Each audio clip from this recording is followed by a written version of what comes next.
Okay, so let me introduce myself. I'm Krina Kojokaru. I'm the director of the Master in Photonics. I belong to the Department of Physics of the Polytechnic University of Catalonia. So I will try today to give you an overview of the program. And since I don't know very well if you are aware about what we do when we talk about photonics, I have prepared 2 or 3 slides just to let you know what photonics means today, because it's a very, very broad area and a very multidisciplinary area. And also, I would like to highlight that it is a very young science as defined by photonics. Okay, so let me start with this slide. When we talk about optics, you know very well that optics is a traditional area of physics. Usually, it is involved in science and technology since very long time ago, but in the last 15 years, started to evolve very fast. Okay, and became at the beginning of the 21st century one of the most relevant branches of science and technology.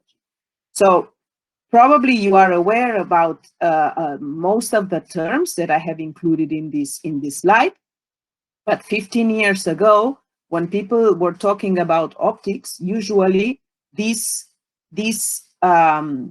lines were the most common ones. No, was well known about classical optics, photoemitters and detectors. It's a quite old field. Sensor, even remote sensors, optoelectronics, optomechanic, optical communication, that it's already something that we have since long time ago.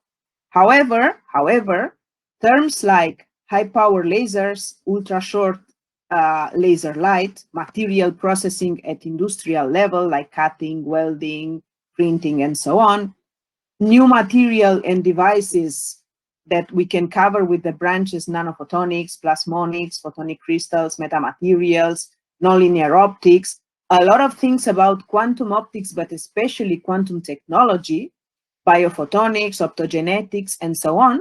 All these fields emerged, let's say, in the last 15 years. And with them, optics became photonics. Photonics means the science of light. Everything that works using light is included under the umbrella of photonics. So as you can see, it's a very, very high multidisciplinary field nowadays. So we don't need to know only about physics or only about optics, but we need to know about engineering in order to understand and to be able to apply all these concepts to the real science and technology. We have to know about material science because we are using artificial materials that are able to control the propagation and manipulate the propagation of the light. We have to know about material processing if we want to apply photonics to this field. We need to know about nanotechnology. If we work in the telecommunication area, we have to have a basis about telecom. If we want to apply it to biology and medicine, we need to know a little bit about the field where we are going to apply, and so on. Even the art and heritage use nowadays laser technology to do a lot of processes. So as you can see, it's very difficult nowadays to say that somebody is specialist in photonics, no? Because I think nobody is able to cover all these different fields. But it is very interesting because a lot of people with different background can focus the future career towards this field. If you think in any modern branch of science and technology, you think a little bit, you will see that there is no one without using light for one or several processes in the same time. And this is reflected a little bit by the market size of photonics. I like to highlight these 2 graphs here, particularly. The market size of photonics is the 3rd one in the order of billions of euro inverted, okay? But what is more interesting is not the fact that it's the third or the second or the first, but if you look in the annual growth rate, which means towards where photonic market goes, you will see that it has been increasing faster than semiconductor market or pharmaceutical market in the last 5-7 years, which means that it's a very good investment for the future. Also, I would like to highlight this figure here, where you can see the distribution of the photonic segments. Okay, so if maybe we have most of the activity in the market, I mean, regarding with displays and lighting. However, there are a lot of other sectors like photovoltaics, defense, security, optical component and system, and so on, which are very active on the market. From the scientific point of view, and here I would like you to pay a little bit of attention, because you are very young and you have been born with your mobile phone in your hand, and you maybe think that this is an old science and technology. It is not. From the scientific point of view, only in 2007, so 13 years ago, the most known and prestigious journals in science started to publish special volumes dedicated to photonics. So the scientific journal Nature and Science started to publish photonics volumes only in 2007.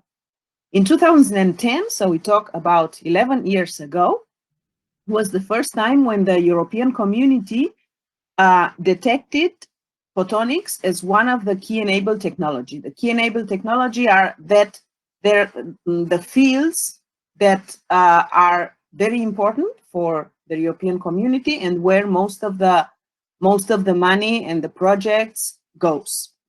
These key enabled technologies sectors, there are 5 or 6 every 10 years, included photonics in 2010.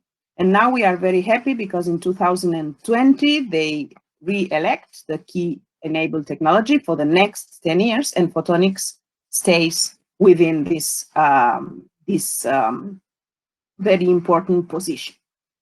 Only in 2013, the same nomination of photonics as interesting technology and important technology at the national level has been declared in United States, and then 2015 China, in 2016 and 17 it became more and more evident that this is a extended field, and a lot of interest and money, of course, have been put within this field. This was directly related with the number of Nobel Prizes. If you take a look to the Nobel Prizes that has been awarded only in this 2021 century, you will see that there are 11 Nobel Prizes, both physics and chemics, related to photonics. Okay, so this was just the overview to give you a general idea about what we are talking about and what we are trying to underline and focus within our master program. Nowadays, you can grab any science journal. Most of them will have on the cover something like this, where you will see optical sensors, optical displays, optical communication, vision, laser processing of the materials, and so on. Okay, so having this in mind, at the very beginning of the explosion of photonics 15 years ago, 4 institutions in the area of Barcelona, 3 public universities, Polytechnic University of Catalonia, the Autónoma University, and the University of Barcelona, together with the Institute of Photonic Sciences, decided to offer a joint master program and try to cover as much as possible the different branches of photonics. There are a lot of activity in photonics at the scientific level in the 4 institutions, and at that time we thought that the best way for the program and the best way for the students is to put together all all the expertise we have and offer a complete program. So we started the program in 2007. We are running already the 14th edition. It's a program of only 1 year, 60 credits, with a Spanish official degree, and all the courses are taught in English. So we put together professors, labs, and experience of these 4 institutions. Just picture of each of them. The Polytechnic University of Catalonia lead the program, coordinates the program. So everything related with registration, diploma, and any problem you can have as student within the program is solved by us at the Polytechnic University of Catalonia. However, the first semester is usually taught either at the Autónoma University, either at the University of Barcelona. Next year, for example, we will start at the University of Barcelona. And then the second and third block is taught at the Polytechnic University of Catalonia. At the Institute of Photonic Sciences, you will also go for seminars and for applied courses. There are some courses that need labs, and some of these labs are at the Institute of Photonic Sciences, so you will also go there from time to time. This slide review, and I will not enter into detail since you will have the presentation, you can look later in detail. There are the different fields where scientists and professors from these different institutions work. So as you can see, at the Polytechnic University, we cover especially optical engineering. We have a very strong activity in different areas of optical engineering, image processing, nonlinear optics and nonlinear dynamics, nanomaterials, optical fibers and communications. While, for example, the Autónoma University and the University of Barcelona lead the part of the quantum optics, quantum information, and quantum technology together with the Institute of Photonic Sciences. And then there are fields that are covered by the different institutions. So I will let you read carefully this slide later. The conclusion or the summary of this slide is the fact that in the program participates more than 60 professors. So there are more professors than students. This is also because, as you will see in the next slides, we offer a lot of different elective courses. So you will not, as student, you will not see all the professors because you will not see all the elective courses. But from each university, there are several departments participated into the program with a lot of different professors. What I would like to highlight is that each professor is a very well-known scientist in the field he teaches in the master. So it's not just a professor of nonlinear optics or quantum whatever, but he works, he has a research group, he has PhD students, he has a lot of projects in this area. And I think this is a very important and useful thing for you, because it's not the same when somebody explains something that it's very close to his expertise and his work. So you will know people well-known, not only in the institution or in the country, but all over, and people that have very, very interesting results in research regarding these fields. A part of the 4 institutions and a part of our own program, where the students register every year, we have 2 more inputs. There are students coming with Erasmus mobilities, of course, from other masters in photonics in Europe. We have every year 6-7 students coming from different photonics programs. And also, we are part of an European Erasmus Mundus Master. It's called Europhotonics. It's a master of 2 years, coordinated by the University of Aix-Marseille in France, with 5 different countries as partners, and we are one of the partners. So students from this Erasmus Mundus Master join our program in their second year, but they are integrated completely within our own program. I mean, we do not have elective courses special for them. They will join the elective courses offered by our local master. So you will have them as colleagues with the same paper, let's say, as our local students. With all these, just to have an idea about the program, it's not a big program. It's good that it has the size it has. We usually have somewhere around 35, 40 students, where between 25 and 30 belongs to our local program of 1 year. Then, depending on the year, we have 4, 5, 6, 7 students coming from the Europhotonics, and 5, 7 students coming from the Erasmus Mobility. These numbers varies every year, but what I want to say is that we end up with somewhere between 35, 40 students with very different backgrounds, both from the bachelor degree point of view. There are students coming from physics, physical engineering, telecommunication engineering, and electric and electronic engineering. These are the most usual bachelor degrees.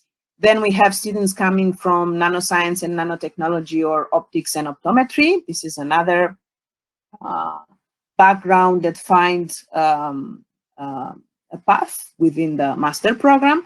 And then also students coming from other different backgrounds, which are maybe not so related to photonics, like mechanical engineering or industrial engineering, but they want to focus their career towards photonics. As you will see, we have different paths within the program where everybody can find its own way. Okay. Which are the objectives of the program? Well, the main objectives of the program is to provide a training and a basis in all these different areas of photonics and let you choose, okay?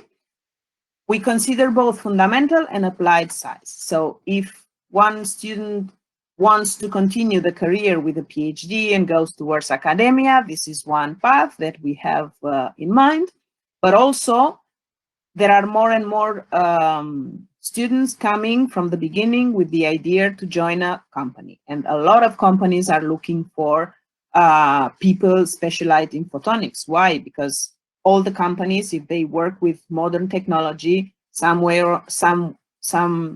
or another, deal with photonic devices. And they need somebody to help with this aspect. This is why we are quite flexible in the election of the elective courses. We try to advise you as well as we can in order to find your way. And we have a general training. I will show you right now the structure of the program. We have a general training with core courses, but then we give a lot of weight to the elective courses that helps you to specialize in training in one of these areas. Okay, so we prepare students both for PhD or company future. I told you already which are the degrees that we addressed to, and this is the structure of the program. So as I told you, we have 60 ECTS, 60 credits into our program. So from these 60 credits, 20 are dedicated to compulsory courses, especially these 2 courses that are under the label of Fundamental of Photonics are dedicated to the leveling. Okay, having in mind that students are coming with different backgrounds, we need to state a basis and tell everybody which is the minimum level of knowledge you need in order to be able to follow the elective courses. So these courses are quite heavy for those coming from degrees which are not so related with photonics, and there are maybe too easy for students coming from physics or physical engineering and so on. However, they are very useful for everybody because I think it states the general basis we need to start. Then we have 2 subjects of applied photonics and transversal skills. This is a photonics laboratory. It's a big subject with practical works that you will do along the whole year in different institutions. There are very long laboratories of 8 hours each that you will do in basically in research groups, because they are done with material of research. And then transversal skill course, business and patents in photonics. We think it's interesting, even if you don't know what you are going to do in the future. I think it's interesting to learn something about business if you are going to go in a company in the future, and patents. This is something that usually nobody tells us about, and even for us, when we reach the point that we have something we would like to patent, we realize that we know nothing about this, and maybe we did mistakes in the past that prohibit completely to patent a new idea. So these are the compulsory courses. Then we have 24 credits dedicated to the elective courses. If you look into the course program that we have on the web, you will see that we have defined like 5, we call them teaching units. We don't want to call them specialities, because our degree do not give you a diploma with any speciality or any particular path. No? The diploma is diploma and master in photonics and so on. No? So we call them teaching units because if you have a real interest in one direction, these labels helps you identify which elective courses belongs to this particular area. For example, if you are interested in quantum optics, then you have these 5 courses related with quantum optics. If you are more interested in material, nanophotonics, and photonic circuits, then these are the elective courses that we recommend. If you want to go towards optical engineering, these are the courses we recommend. And finally, biophotonics and imaging. Okay, so they are just labels to put together courses that have in common a particular branch of photonics. However, we do not force anybody to take a minimum nor a maximum number of credits from any of these teaching units. We will discuss with each of you. In the case you decide to follow the program, you will have a professor assigned as a tutor from the first day of the registration, and together with this professor, you will choose those courses that you think are more interesting for you. Okay, so I will not enter into details of the content of these courses. You can find in our webpage. I have it open here. I will show you now. You see, if you go to our webpage, for example, the academic course 2021-22, there is a link here to the course program and timetable. Okay, the timetable is still not updated. We are working on it right now, but it will be very similar to the one we have in the temporal structure, so you can have an idea about how we work. And here you have a link to the course program. In the course program, you find the same information I'm showing now in the slides. But if you go here in curriculum, you see you can go one course by course, and you can open all the information about the professors, about the contents, about the bibliography, and so on. So all the information about each course can be found here. So I'm sure you will take a look in the case you are interested in our program.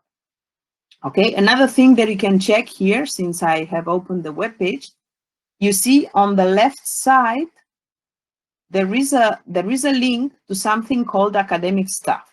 Okay.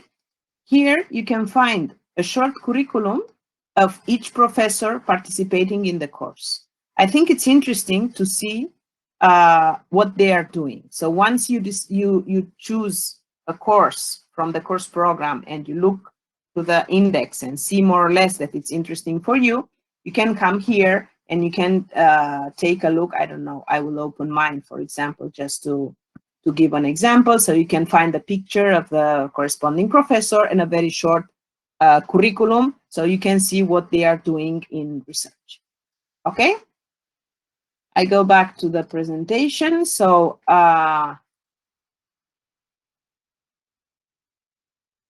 the last part of the sorry, these courses, both the compulsory one and the elective courses, are divided in 3 different blocks temporarily.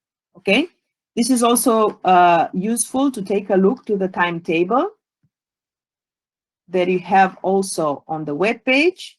Okay, I will open the timetable of the program we have nowadays. Okay, so probably the easiest way is to take a look here. We start on September 14, for example, with 4 weeks of intensive compulsory courses. During the first month, from 14th of September to 14th of October, we only do the compulsory courses, Introduction to Photonics and Beam Propagation and Fourier Optics, and 1 session of the lab.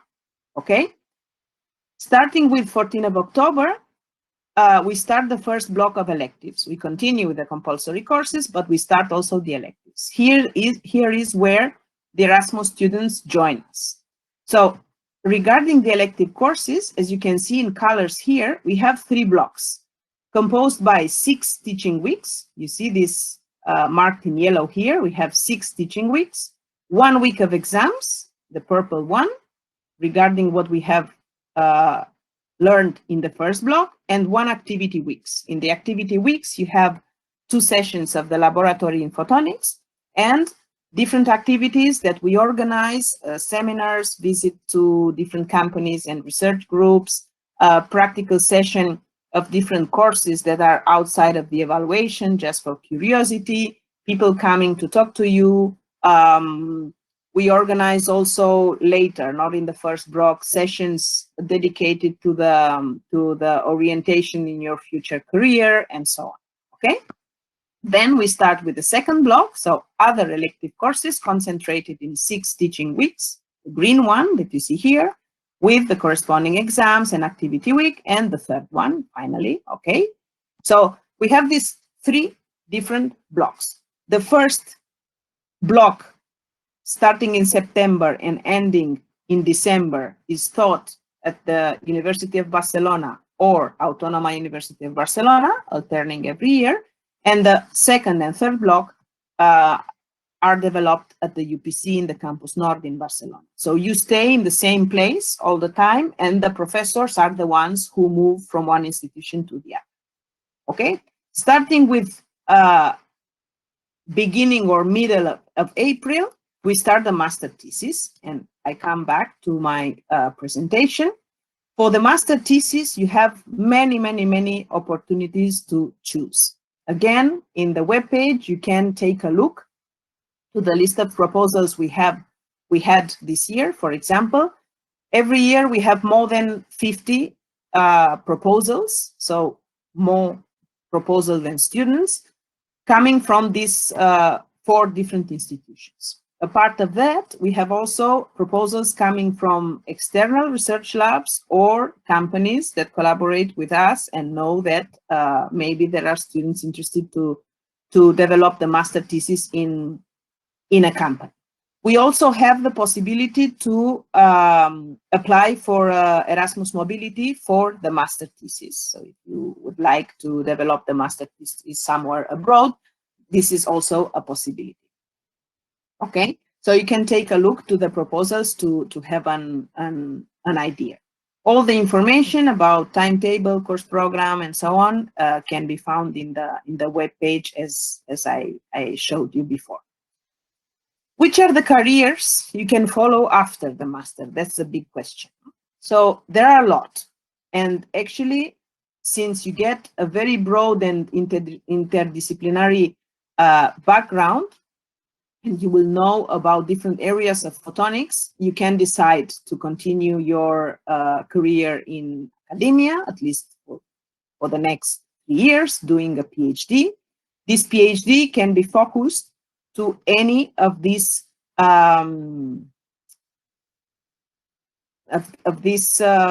teaching units, let's say, that we we have in the master. Okay, and after the PhD, well, there are different paths. You can join the educational training in the field of photonics. You can join the research and development department of a company or institution, and so on.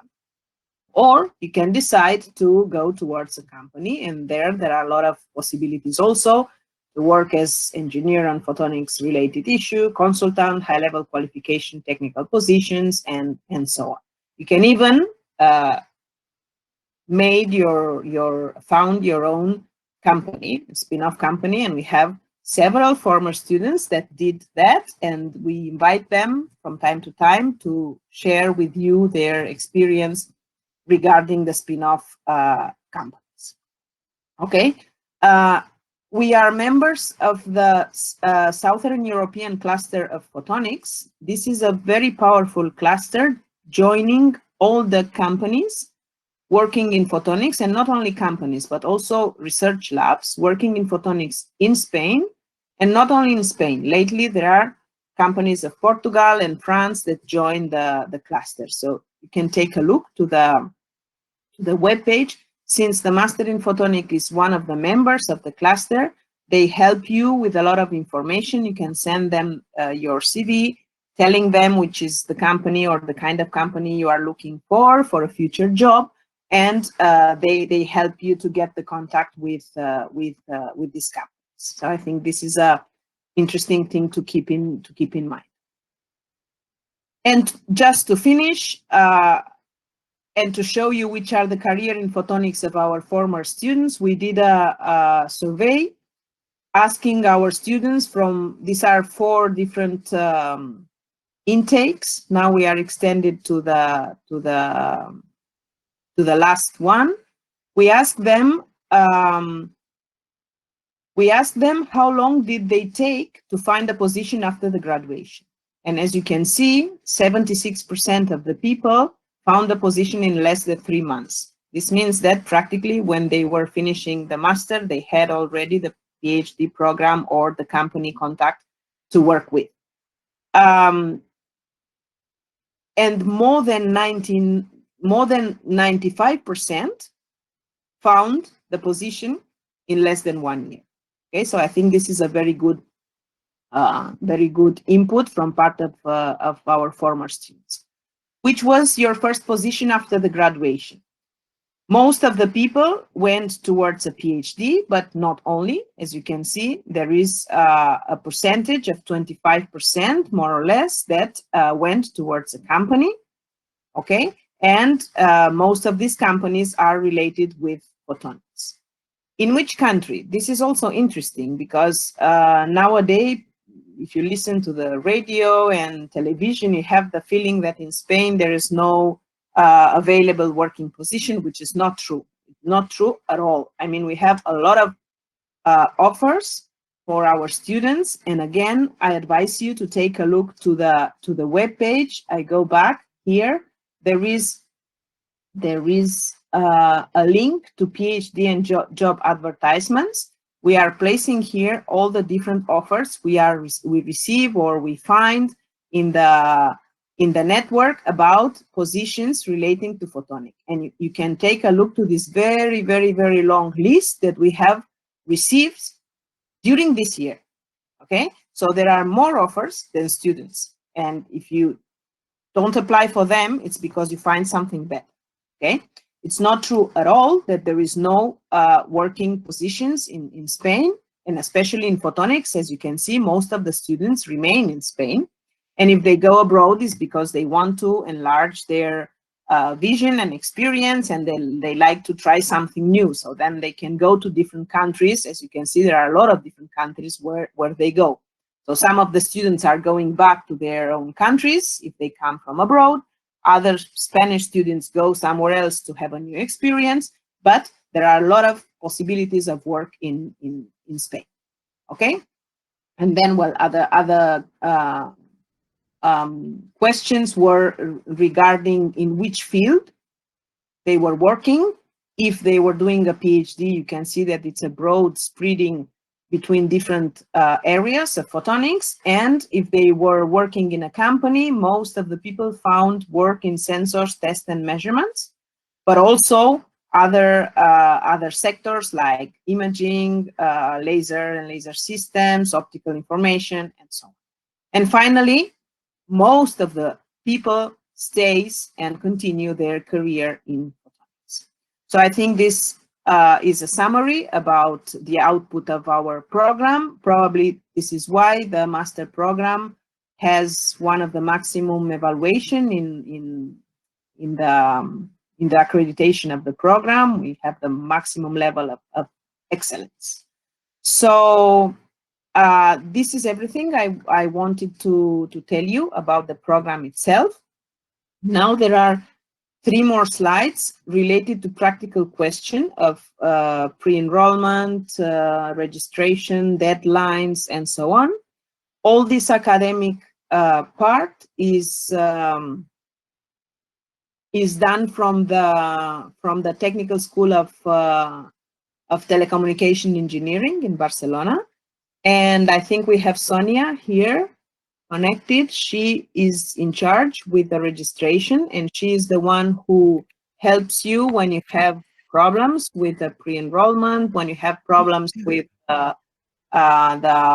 access to the system, when you have problems with the registration itself. You will meet Sonia, and she's always willing to help.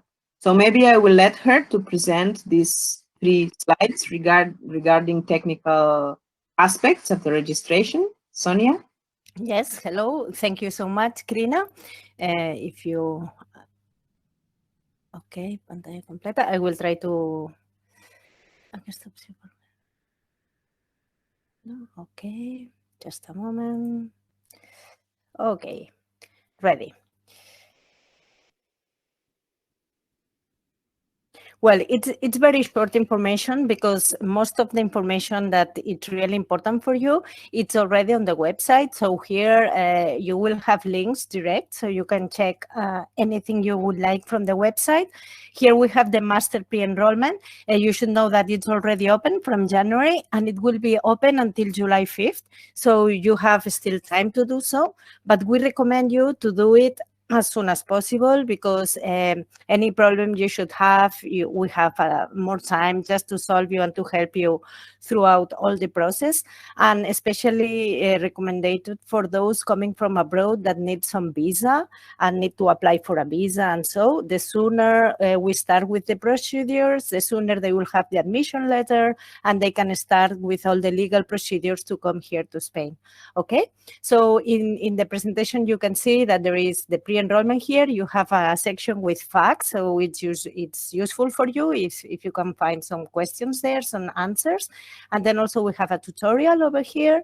And then here there is an orientative like fees for next academic year.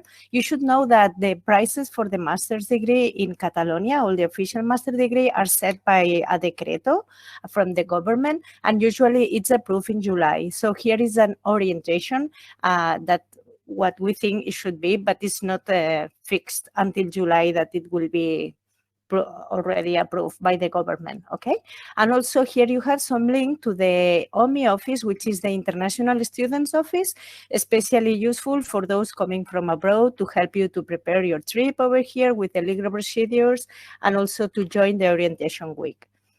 Okay, but very, very short, I would like to just tell you the required documentation you will need to upload on the website. And it really depends on where you earn your bachelor degree. So here you can see that if you come from the UPC, it's very simple, just a CV. And also you need to prove the English B22, at least proof of sufficiency for languages. It's also useful for us, if you are not from our school, the transcript of record. And if you are coming from any other Spanish university, then you should also upload the transcript of records. We are aware that most of you are still finishing maybe your bachelor degree this semester. So please just upload a non-official one, but with all the optative subjects you have been taking, which is very interesting for the admission. They need to know which are your background and which optional subjects in your bachelor degree. So this is important to have the most updated one. Even if it's not an official one, it's valid for us, okay? And we understand that the bachelor diploma, it's not possible for you to upload it at this moment, but you should be aware that when you enroll, it's very important to have already requested your bachelor diploma. This will be necessary or compulsory for September. The first week of September usually is when we enroll, okay? So this will be needed later on. And from those of you who are coming from foreign universities, should be the same, your ID, your passport, especially important. If you need us to do the admission letter, we need your passport, not your ID from your country. We need the passport, and also the English proof of sufficiency, B2 at least, and then your CV, your curriculum, and then transcript of records and bachelor diploma. This is as well very important, with all the subjects description, if it's available, a link or somewhere they can check all the subjects you've taken.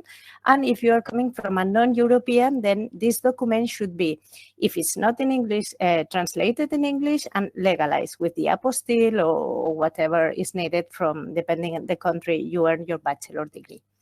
Okay, so this is especially the most important thing for you to know. And here you have some links with the master pre-enrollment link, where you can open an account and then start with all the enrollment procedure. And then also you have information about enrollment, which will be very useful for you in September or in July. By the end of July, you will receive the official resolution, master admission resolution, and there you will see which is your tutor that Krina just mentioned you before, that you will be assigned a tutor. And it's very important for you to contact him or her, because he or she will supervise your enrollment. And this is important, but this, let's wait. This information is over here, but it's important for you in September, not now. And here you also have the academic management calendar with the important deadlines you should know. Okay, and that would be all. Just to be with you, if you have any questions you would like to ask, you can either contact us by the email address you have here, some telephone number as well. You can come if you would like to visit us in person, but you should be aware that due to the COVID, we need to follow some protocols, and you will have to ask for a prior appointment. Here you have the link too. So just welcome all of you. And if any questions you should have, you either can maybe the best way is to do it through the chat. I don't know if this is suits you, or you can just tell us if you need any question. That's all from my part. Thank you so much, and we are available for you now.